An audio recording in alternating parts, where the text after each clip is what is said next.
This is We Bleed Orange and Black, the podcast for Halloween and horror lovers. Join us as we interview creators, discuss our favorite horror, and share original spooky stories. I'm Jeff C. Carter, and this week we're talking with Corrine Phillips about her new collection of poetry, In Vast Spaces of Night. Corrine Phillips is a writer, autumn person, and the author of two poetry collections, And the Garden Grew and The Billion Ghosts A-Wandering. When she's not creating, you will find her reading way too many books at once, exploring old graveyards, and dreaming of Halloween. Welcome to the show, Corrine. Hello. Thank you for having me. I'm so happy to be here. So I have an icebreaker question for you. What is your favorite scent? Oh, my favorite scent. That's a hard one. I love so many scents. I think I just love the smell of the wind in October. It's probably my favorite scent, going out into the woods and smelling all of the leaves. And sometimes there's smokiness from the neighborhood. The chimney smoke just sort of permeates everything, and it smells like cinnamon and wind and thyme. And yeah, that's probably my favorite scent. October. October is a melange. Have you tried to recreate that in any of your own perfumes? Oh gosh, yeah. Yes, all the time. I feel like I have all of these different variations of October in so many of my scents. Yeah, I'm always trying to capture the sweetness. You go for the gourmand smells, like, muffins and donuts and stuff like that. And then you go for the dirt and the graveyard. And there's so much. So there's so many different things you can capture. Is there like a dirty donut scent you have that really kind of gets the best of both worlds? Yeah, throw a donut in the dirt. No, not quite, but you could probably mix them and get something weird like that going on if you really wanted to. I'm a New England boy, so I grew up with fall leaves in my blood. Are you an East Coaster? I'm on the East Coast, yes. I'm from Pennsylvania, and I've been here, my whole life. PA. All right, so that explains a lot. Yes, we get the seasons here, and it's wonderful. That just makes me think of one of your poems. It's called It's Always Something. Mm-hmm. It made me consider something which I'd never thought about. It is such a tragically doomed romantic thing to fall in love with autumn. Why would we do this to ourselves? With the spring, however brief it is, it just blossoms directly into summer. It's more the same. It's like a more extreme version of spring. But autumn ends in winter. It's so brief and it ends so harshly. Yeah. Why would anyone fall in love with autumn? I don't know. I think that's where the romance is, because it's kind of the last fleeting, lovely time of the year. And then everything just gets dark and depressing. And I don't know, sometimes I feel like I kind of enjoy the darkness of winter. Yeah, I don't know. I think every season has its own magic. But obviously, I wait all year for autumn, and there's really nothing like that. I feel like that's like the most creative time. Don't you? Oh my God, 100%. Yeah, it's like your body is just buzzing with all of this stuff you want to do. You have this awesome story in your collection called Perfect Timing. Ah, yes. At the risk of spoilers, can you rehash that for us? I want to know, is that a true story? I'm fascinated. It is a true story, yeah. Yeah, I was in elementary school, and I was a very quiet kid. I was a little weird, and I was kind of kept to myself. And the older girls, I went to this school where they would mesh the younger grades with the older grades. And we would go to this one floor, and there would be like 5th, 6th graders while I was in like 2nd grade. Oh, wow. And they would like pick on the little kids. They would lock you in the bathroom or in the closet. Real Bradbury type stuff. Kind of, yeah. That's the true story. They made me do Bloody Mary with them in the bathroom. I was absolutely terrified of that game. I'd heard about it, and that was the time when I was reading like scary stories to tell in the dark. And so everything was just freaking me out. They took me in the bathroom, they shut off the lights, and they were just like, all right, we're going to play this. You have to say Bloody Mary. So I did it, and then I got a nosebleed, and that was the end of the game. It scared everyone, and they left me alone after that. That's awesome. So, yeah. One of the things that really impressed me about this collection is that your memories from childhood are so clear and they're so emotional.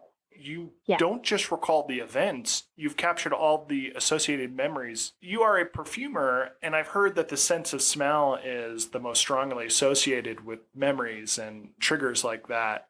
Do you think Yeah. that's why you have such a potent memory?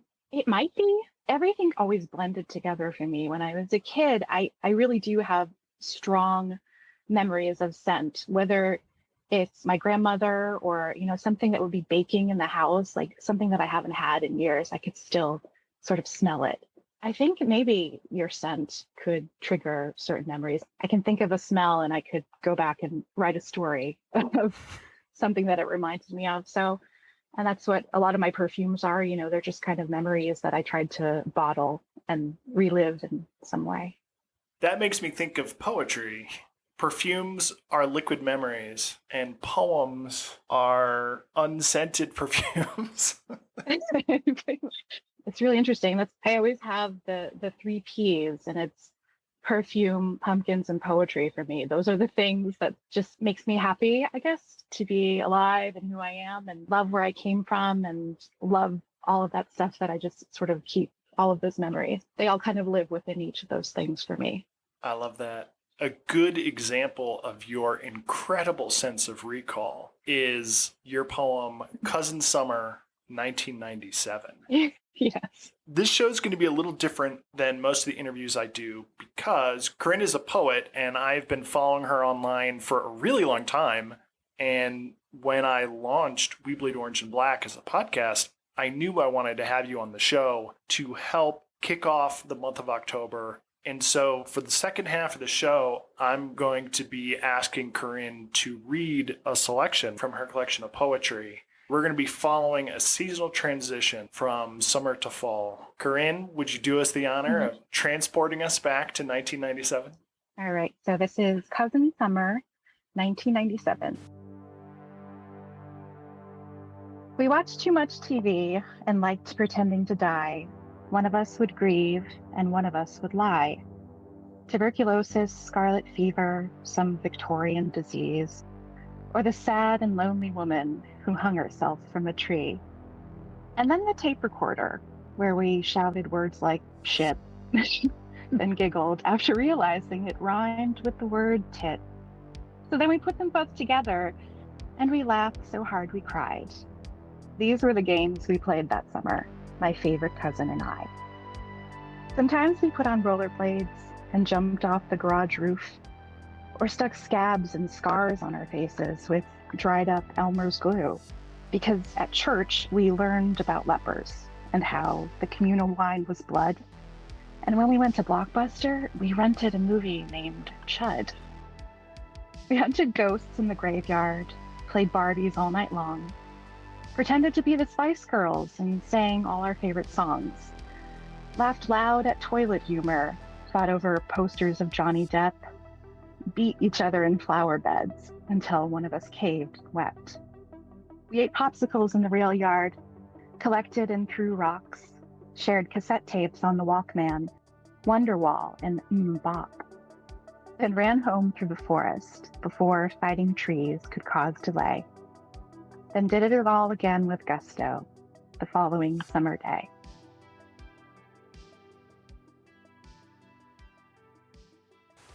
I wasn't expecting to encounter this in your collection, nor was I expecting to love it so much. But it just took me right back to those carefree summers. I love all the little details. Really fun one. And I knew I wanted to include it in this lineup of otherwise spookier, more nostalgic or more somber poems. Thank you. That summer was like the last summer that I had with my cousin before I moved kind of far away from her. We just sort of did everything we could possibly do before I moved away. And it was so much fun. We were just complete idiots, feral children running around the woods. And I'll never forget it. It was a really special summer. I had to commemorate it in some way. Yeah, it was a good time while it lasted.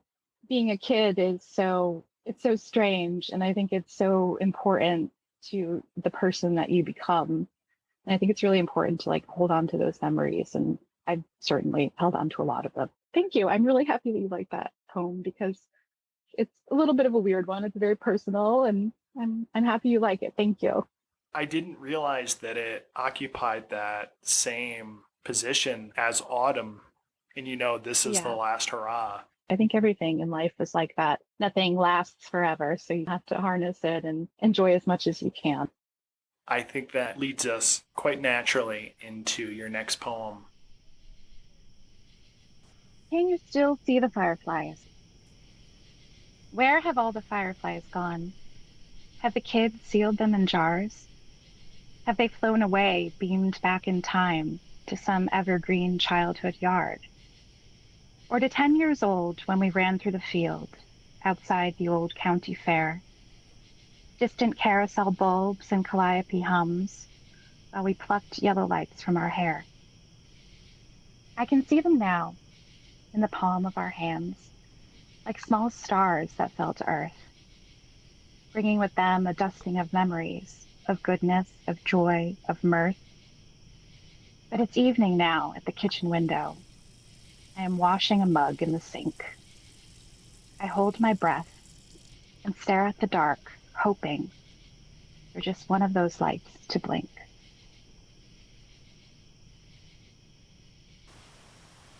I don't know if everyone who loves Halloween loves fireflies. Maybe it's just a very specific New England thing. Mm. Good God, I was obsessed with them. Still am. Same. Any chance I get, if I'm traveling, I will stay up late. I will go out of my way. I will wander into an overgrown field just for the opportunity to see fireflies. I love the melancholy of the story. It is a little melancholy. I wrote that a few years ago, and it was really strange. The summer came, and I did not see one firefly outside. They just weren't around. It was like there were a ton of lanternflies, and the fireflies were just gone. And that summer, I was kind of in a rut mentally and creatively, and it was almost like as if I had chased all of them away. I felt in a way that they were just gone because I was in such a foul mood. I mean, that poem is just about holding on to those lovely things that we think about and the melancholy, I guess, of growing up and wondering where the time has gone. All of that encapsulated in that quiet moment of washing a mug at the sink. Right. That's so specific and so relatable. I'm glad you get it. Let's get a little Halloween-y with Possession. Possession. Tonight I will roam the spirit land, behold dreams the odd souls weave. I will reach from sparse maple branches, my hand a 5-fingered red leaf. In autumn my idleness fades, when the masks open their eyes, to conjure back those haggard old shades, who spin me new, beautiful lies. But who shall I be on this dark autumn eve, when cunning night kills guileless day? Who shall I meet on this otherworldly plain? Only time and the masks will say. Did you wear masks at Halloween when you were growing up? Yes, I loved wearing masks. I had a few different masks. I had a ET mask, which was a lot of fun. I don't know if you've ever seen the old, I guess they're Ben Cooper plastic ET masks. I think they were all Ben Cooper back then. Ben Cooper. Yeah. Yeah, so I had one of those, and it was really funny because the cousin actually that I wrote my poem about, she was terrified of ET. So I would put on the mask and I'd hide in her closet and scare her sometimes, which that was a real treat when I got to do that. I had a few witch masks. My grandmother had made this purple people eater mask. Do you remember that old song? Yeah, it was this big head. It was like this big purple stuffed head, and sometimes I would wear that. That's that was awesome. Fun. Yeah. She made the purple people eater, and she made an HR Puff and Stuff costume one, which was also really cool. I've always enjoyed special effects and that cheap grease paint makeup as a kid, but the mask is totemic in a way that makeup is not. It is that sense of possession, of being a character or looking out through other eyes and then encountering other people who are total strangers. If they were just wearing makeup, you'd be like, oh, that's my neighbor, that's someone in my class. But you encounter someone else on a dark street in a mask, it really does create that otherworldly sense of meeting other spirits in the night. It does. So the beginning of that poem is actually kind of inspired by Slavic folklore, because there are old tales of sorcerers and witches and stuff, people like that, magical people changing, people that have wronged them, or someone whose soul that they want to keep. They'll change them into maple trees. And the leaves of the maple tree, sometimes you look at them and they kind of look like hands. They have 5 points on them. So if you find a maple tree with really long points on the leaves, that signifies that that tree is possessed by a spirit. So I kind of wanted to incorporate that in with the masks. You go up to a maple tree, you see who it is, and then maybe they'll tell you which mask to wear or who you want to be. I love that. That's another thing that I remember from being a kid, from my grandmother, actually. She was very into folklore and folk magic and things like that. And she would always tell me these strange little stories. And that's just something that stuck in my head. Speaking of masks and Halloween, I think it's time for a little tale called Haddonfield. Haddonfield. October 31st. The sun hangs low. Pumpkins on porches, cut smiles all aglow. The boogeyman is coming, the children echo. Shouts in the schoolyard, where the fear begins to grow. Where the shape lurks just behind a towering hedgerow, then vanishes like a pale ghost to a haunted house of woe. Where he'll watch the quiet neighborhood from his decaying window, until evil walks these Haddonfield streets, and the blood begins to flow. Death has come to your little town, Sheriff. Fantastic. Yeah, that movie, man, wonderful. I lived in Los Angeles for about 28 years, and getting to go up to Pasadena and see the Laurie Strode house and the sidewalks and the hedges. And they've kept all the streetlights like that from the 70s. Oh, wow. I've never been there. It's really, really cool. I love that. Did you creep around the hedge? I probably crept around some hedges. I don't know if I crept around the right hedge. So the last thing I'm going to ask Corrine to read is Book Fair. While this may sound like prose, it is undeniably poetry. As a writer, to see the way a poet handles a chunk of prose like this is really impressive and inspiring. I want to share this all with you. Book Fair. Dawn opened like a book on the horizon. I gazed at the rows of clouds, each sliver of light between them a foxed page, stained pale gold, then vibrant orange, as morning grew in the gray, weathered sky. Finally, it was the day of all days, the day of the Scholastic Book Fair. Sleep had been difficult the night before. The excitement was simply too great. And what if, at 10 years old, I died in my sleep and missed it? What if I hadn't kept watch through half-opened eyes, dozed in 3-minute increments, then jolted awake to check the red numbers blaring on the alarm clock at my dark bedside? What if I didn't wake, dress, comb my frizzy hair, choke down an apricot jam-smeared English muffin to feed the swirling butterflies in my stomach, zip my jacket to my chin and race the brisk October wind all the way to the bus stop? I would never forgive myself. So there I waited on the sidewalk with my fellow young minds, while small tornadoes of autumn leaves and warhead wrappers circled our feet. The Smith twins traded candy for Topps cards, filled unsuspecting hoods with leaves and pine cones, and tried coaxing games of truth or dare out of us. I dare you to eat 8 green apple warheads at one time. Do it, wimp. No one stepped up to the challenge. Not since Derek had back in August at the county fair anyway. It was a harrowing event, watching a mild-mannered red-headed boy barf in a trash can, burn the top layer of skin from his tongue, and forego the ability to drink soda for at least a week.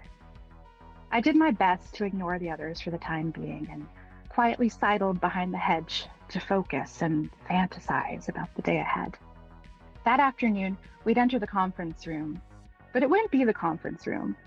The long Formica table and oppressive energy of parent-teacher conferences would all but dissipate, and we'd be left with something else entirely, something magical. Gone would be the room where adults conversed about all our fifth grade shortcomings, our D's on math tests, spitballs on cafeteria ceilings, or stuttering fits when it was our turn to read aloud. Our random bursts of energy and inappropriate sound effects during class wouldn't matter, nor would our fights at recess or the minty blue wads of gum we stuck beneath desks and chairs, and in her poor hair when creamy peanut butter and a pair of scissors was the only remedy and saving grace for her long, dirty blonde locks. Maybe we needed glasses or a tutor. Maybe we needed to watch less TV and play less video games. Maybe we needed to take up art to express ourselves. Maybe we needed to join a sport to build self-confidence. We could all be so kind and so smart, so impolite and so stupid.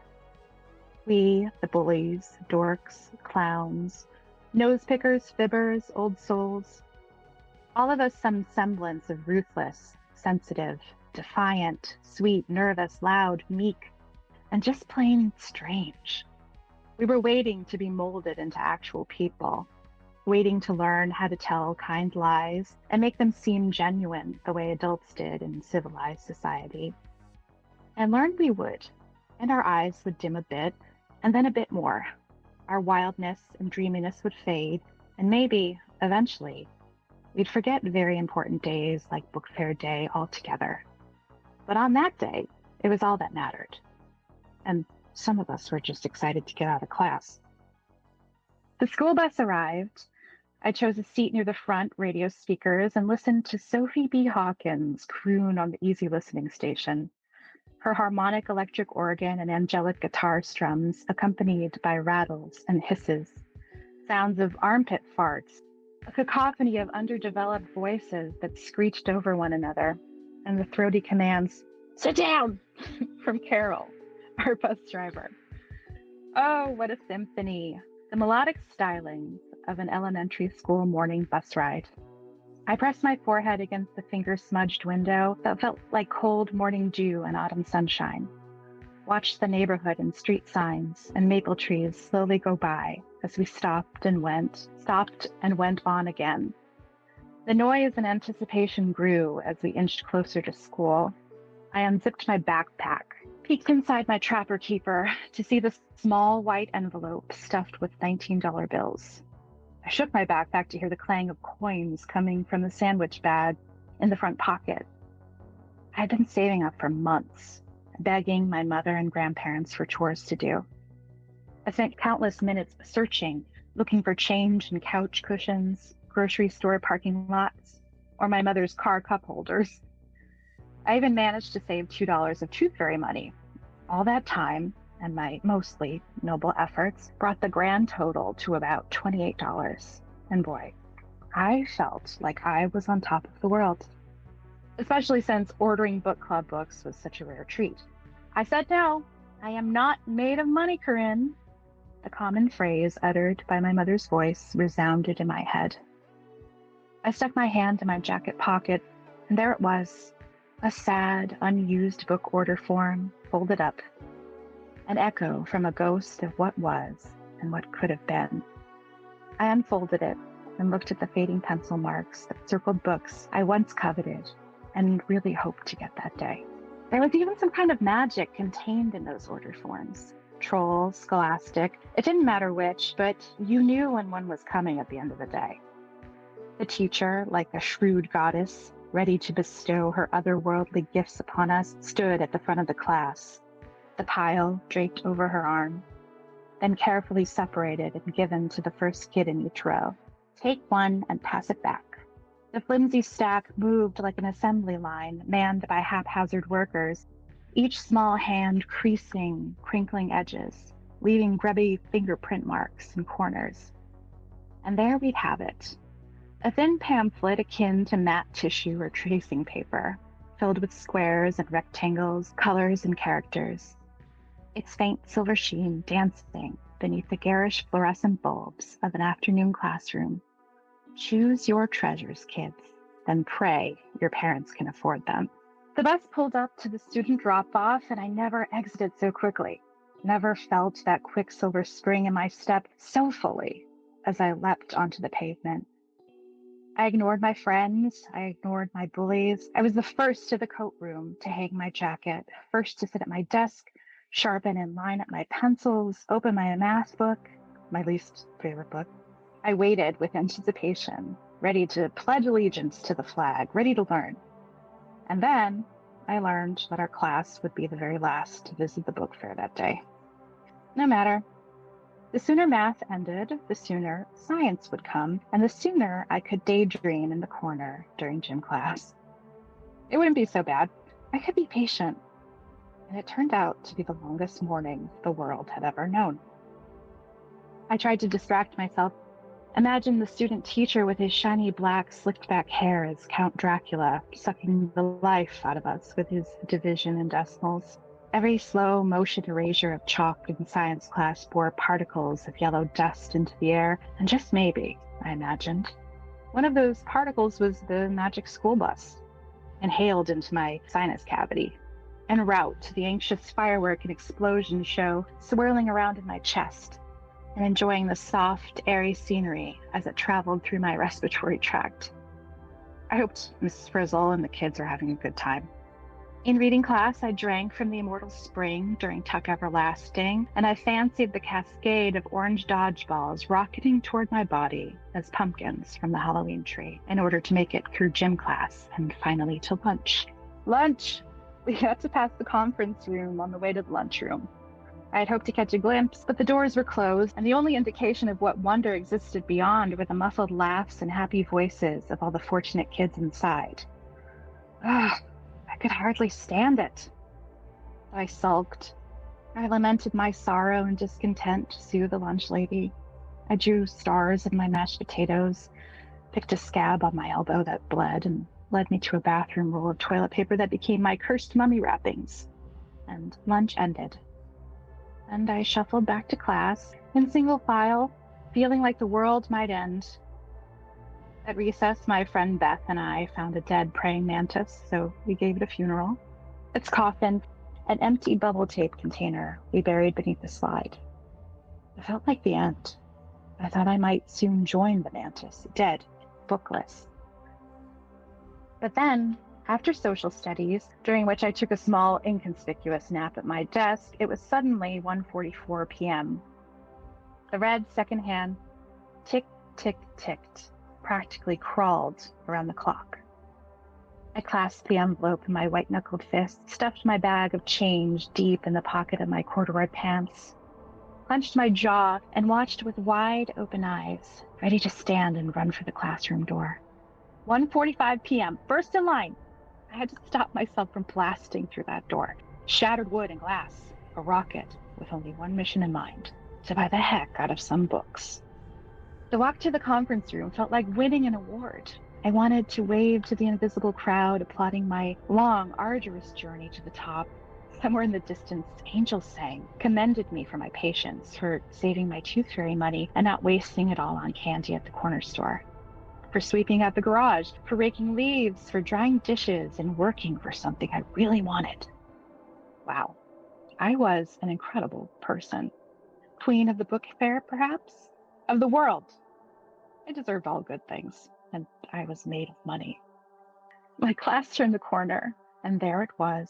The doors were open, most of the curtains drawn, aside from one that let in a gold fragment of the October afternoon. A misting of raindrops teemed down the glass pane, reflected off the mirror-like sheen of a brand new hardcover book displayed on a table. I gazed at the traveling show of my dreams, the spectacle that sprawled before me. Numerous tables and wooden side tables of books piled, posed, opened, closed. Posters, signs hung, presented like relics, and a sacred shrine. Cardboard cutouts of Arthur Reed and Clifford, the big red dog, Sam I Am, and Slappy the dummy stood sentinel around rolling metal clamshell bookcases that contained rows upon rows of glossy faces and uncracked spines. The smell, intoxicating. Freshly vacuumed carpet, new pencils, and the rubbery sweetness of their unused erasers. Ink and glue, an uncapped marker gliding across a dry erase board. The metallic paper-cut glaze of a magazine page, the soft and powdery innards of a Goosebumps book. Somehow even autumn and all its musk and honeyed smoke permeated the room. Perhaps because it was my favorite season, or perhaps because those wilting leaves on tired trees could glide through walls and windows like actual ghosts to visit their deceased brethren. Those familiar paper pages and bindings, made near immortal, transformed with the hope of being read and revered forever. I hardly moved at first, unsure of where to go, overwhelmed by all the colors and characters, the dark, scary pencil illustrations that would keep me awake and wondering at night, or the opalescent sheen of rainbow fishes that made me rest and dream. Everywhere I looked, there was something to spy, something to love, something to strive for or become once I opened the front cover and read.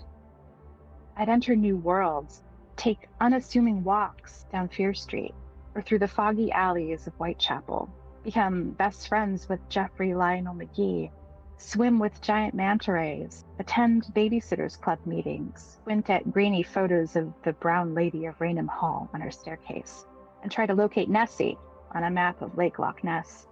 I could have exploded into a million supernovas then, but I didn't. Instead, I picked my books, shoved my hand all the way down into the bin of pristine, soft, and rubbery frog erasers, and collected 2 of every color, 5 for me and 5 for Beth.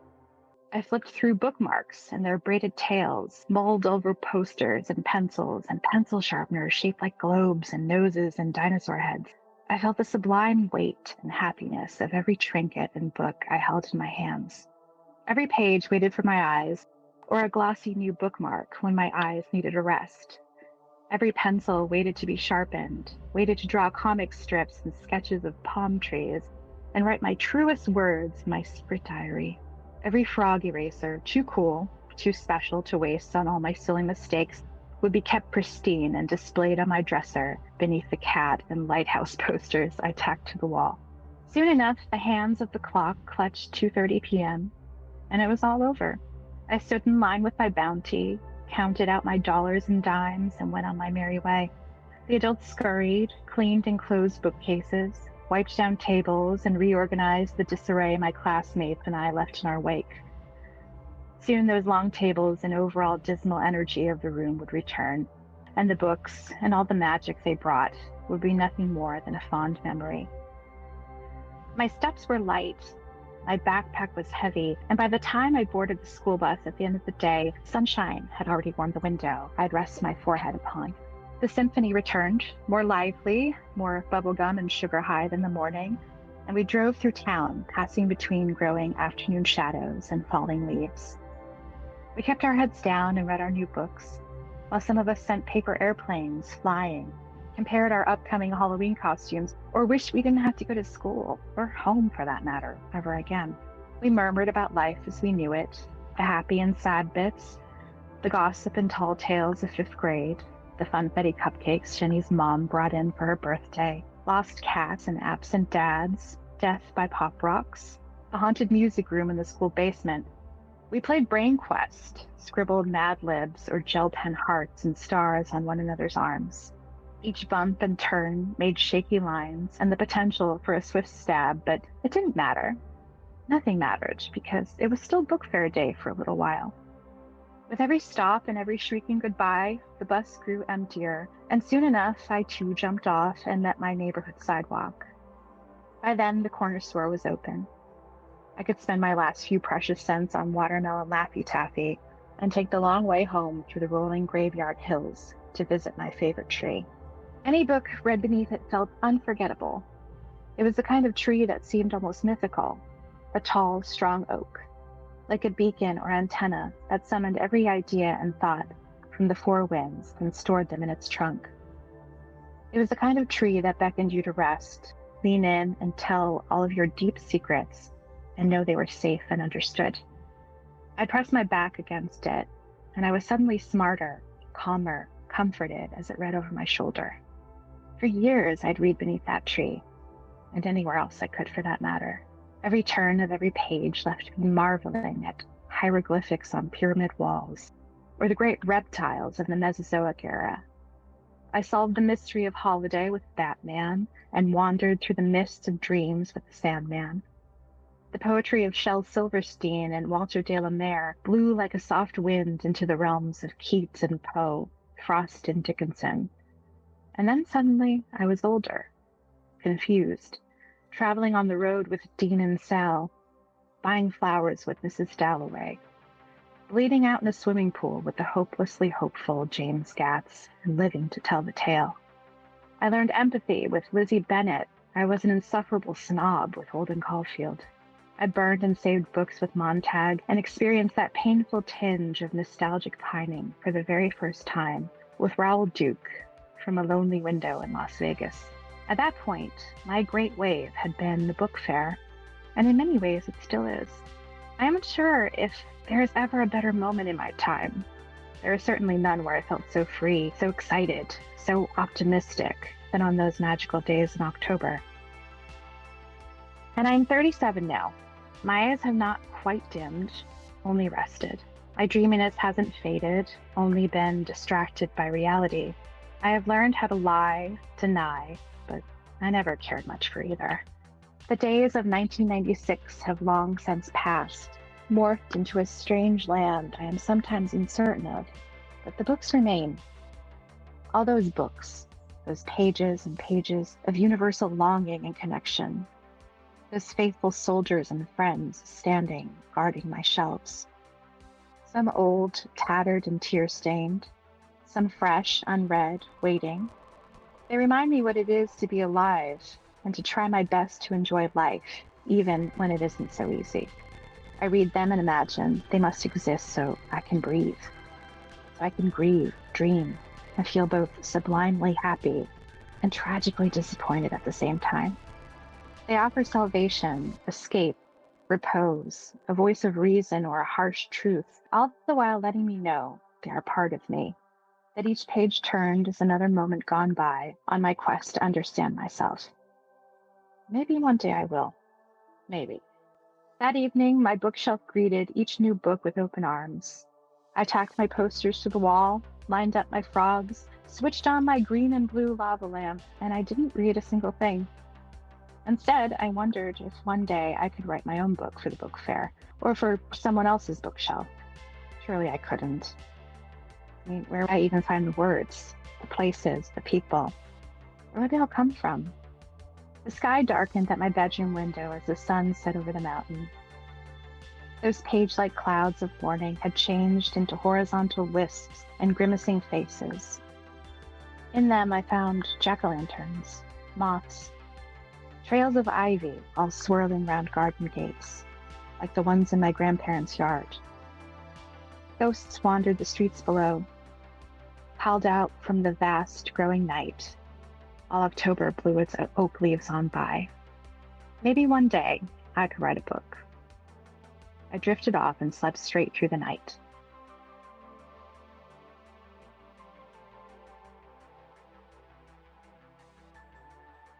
I can't think of a better summation of the collection, of our crazy love for October, for growing up, being obsessed with books, and then wanting to write books. And then here you are, having written this fantastic book. Thank you. I'm so happy you like it. It's special, Book Fair Day. I love that you captured the full day, all the emotions and all the sense memories and all the tiny little details that just bring it all singing back to memory. It's weird because I sometimes can't remember what I did yesterday or, this morning. But for whatever reason, Book Fair Day, and it was so important. And I remember being in those days and one day this is going to mean a lot to me. There was just magic in the air and it was so special. Corrine, what projects are you working on next?